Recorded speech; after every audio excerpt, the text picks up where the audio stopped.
Masih bersama channel Bang Kumis Berbagi dalam satu bincang santai bersama Bung AM Munir.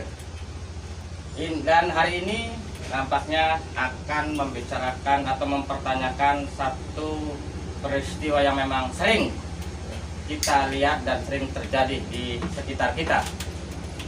Ada istilah restorasi justice, Bung. Bener. Nah, cuma hanya tahu bisa menyebutkan saja karena itu bahasa hukum, Bung, ya. Itu sebenarnya bisa menjelaskan sih, Bung, istilah restorasi justice itu apa sih sebenarnya? Jadi restorasi justice yang digembur-gemburkan oleh khususnya Bapak Kapolri yang sekarang ini itu terkait dengan penyelesaian permasalahan di tingkat penyidikan, ya, dengan cara musyawarah mufakat. Ya. Mufakat. Nah, bicara istilah musyawarah mufakat ini, apakah salah satu contoh begini, Bu? Ada satu peristiwa sudah masuk ke kepolisian, dalam arti laporan ataupun bukan laporan, tetapi kasus itu sudah masuk ke polsek lah, ya kan? Dan tiba-tiba ada istilah pencabutan BAP atau damai. Itu sebenarnya apakah itu yang disebut restorasi justice itu, Bu? Ya, kalau untuk masyarakat yang awam hukum, untuk kata-kata damai itu bisa diterima gitu ya, karena mereka awam hukum. Yang pasti permasalahan yang telah masuk ke polsek atau polres itu sudah masuk ke ranah penyidikan, dan itu berhenti karena ada upaya damai, katanya begitu ya. Itu pasti mengutamakan restorasi justice karena telah memenuhi unsur agar tindak pidana yang didugakan tersebut bisa selesai di tingkat penyidikan. Tetapi begini, Bu, ya, ini tanda kutip. Kadang-kadang pendapat warga ada istilah damai, inilah damai itu negatif aja, Bung. Karena polisi disuap lah, inilah gitu kan. Bahkan ada istilah pencabutan BAP. Itu bagaimana, Bung? Jadi sebaiknya informasi tersebut diluruskan. Nah, karena apa? Pihak kepolisian sendiri di dalam mencapai restorasi justice ini hanya sebatas sebagai penengah. Mereka pihak penyidik, pihak kepolisian ya tidak pernah namanya harus ada uang sekian untuk penyelesaian ini, tidak bisa. Jadi adapun upaya-upaya dari restorasi justice namanya suatu perkara mungkin karena penganiayaan ini. Nah, Bang Kumis nganiaya saya nih. Nah, ternyata saya berobat karena ininya sobek, ya kan? Bikin laporan lah saya ke kepolisian.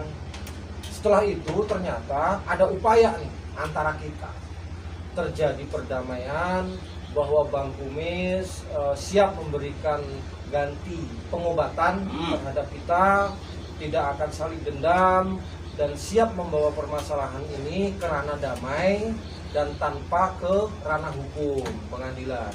Maka itu kepolisian berhak untuk menyelesaikan hal tersebut hingga sampai di situ saja atas kesepakatan kita, begitu. Kalau istilah mencabut BAP ini masih di kepolisian, di polsek contohnya. Itu bagaimana sih, Bung? Ada, soalnya Bang Kumis juga sering mendengar ya, dalam satu perkara yang masuk dalam kepolisian akhirnya ada istilah cabut BAP. Kalau pencabutan BAP itu mungkin yang dimaksudkan apakah upaya damai yang dilakukan antara pelapor dan terlapor itu sudah mencapai titik musyawarah. Jadi musyawarah itu harus dituangkan dalam suatu surat pernyataan upaya damai, dan itu selesai, itulah yang dibuat untuk pencabutan pelaporan. Itu yang dimaksud. Sekarang kalau pihak penyidik ataupun kepolisian menanyakan gimana ini untuk cabut perkaranya, yang dimaksud itu apakah surat pernyataan yang dimintakan tersebut sudah ada atau belum. Kalau sudah ada, maka pihak kepolisian tidak cukup hanya surat itu. Si pelapor, si terlapor, surat pencabutannya, saksinya harus datang bersama-sama ke kepolisian bahwa kami telah melakukan upaya damai dan memohon kepada pihak kepolisian untuk menghentikan perkara ini sampai di sini. Gitu. Nah, satu pertanyaan lagi nih, nampaknya Bang Kumis semakin menarik dan semakin banyak pengen tahu nih, karena itu memang persoalan sering kita lihat di sekitar kita. Dalam sebuah kasus, contoh tadi anggap saja penganiayaan, dan yang dianiaya itu sudah melaporkan.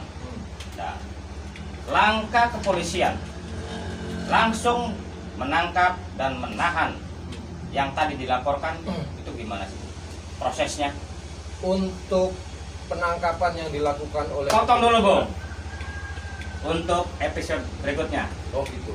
Dalam hal teknis penangkapan Polri terhadap orang yang diduga melakukan tindakan kejahatan. Nanti sampai jumpa lagi bersama channel Bang Kumis Berbagi dan AM Munir dan rekan.